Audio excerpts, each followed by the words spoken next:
All right, 6 hours left until the United Auto Workers Union will be striking at additional plants unless a deal is made with the big three.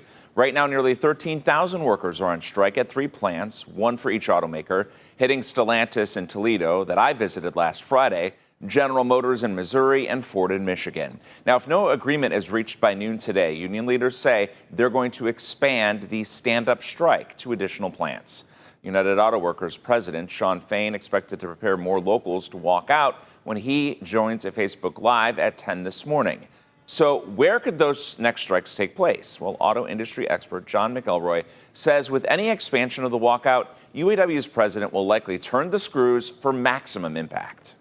The fastest way to impact many plants is to take down component plants, an engine plant, a transmission plant, a stamping plant, because they all feed multiple plants. You take them down, you take a whole bunch down with them. Full-size pickups and full-size SUVs. That's where the Detroit 3 make most of their profit. So you want to inflict pain, that's the place to do it.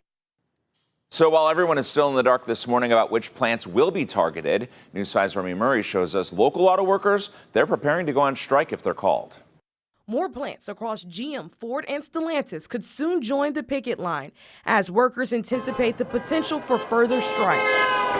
The people in UAW Local 1005 are getting even more and more stronger and energized, and we're willing to take this thing as long as it needs to be. Here in Parma, UAW President Dan Schwartz says he is prepared to go on strike and is warning others to do the same if it is to happen. In fact, he says it isn't the first time he has gone on strike and says he is willing to do whatever it takes to get what he says everyone deserves.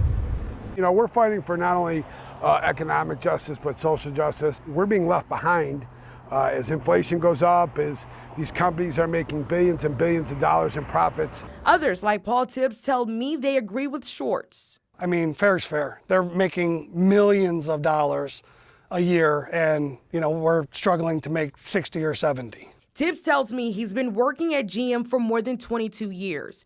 He says this isn't his first time going on strike either, so he's been saving up so he can continue making ends meet off $500 a week in strike pay.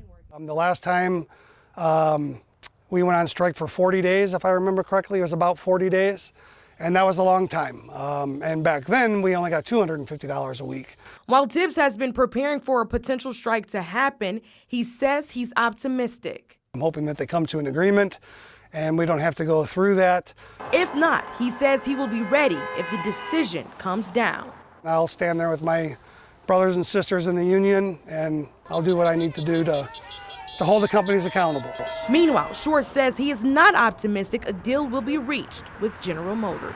They chose to wait to the very end to do this, and now they're scrambling to give us some offers that really aren't even close to what what we need. For News 5, I'm Remy Murray reporting.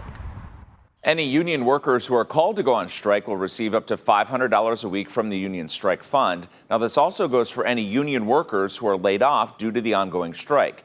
While the UAW's targeted strike strategy has helped the union preserve as many of its resources in its strike fund as possible, one labor attorney tells us this approach could negatively impact workers. The risks, I will say, from a legal perspective is there is always the possibility that the employer could use a lockout in facilities that are not striking. And it also, there's always the risk of replacement workers. So the company could hire replacement workers to fill the void left by the striking workers. Well, she went on to say there are about 600 auto-related manufacturing companies here in Ohio, and none of those employees would be eligible for strike pay if they were laid off since they're not part of the union. They could, however, apply for unemployment compensation. All right, stick around because at 6:30, we are interviewing the president of the UAW Local 1005, Dan Schwartz, to get his perspective on how the negotiations are going so far. You can see all of our coverage right now. It's been comprehensive. You can find it at news5cleveland.com.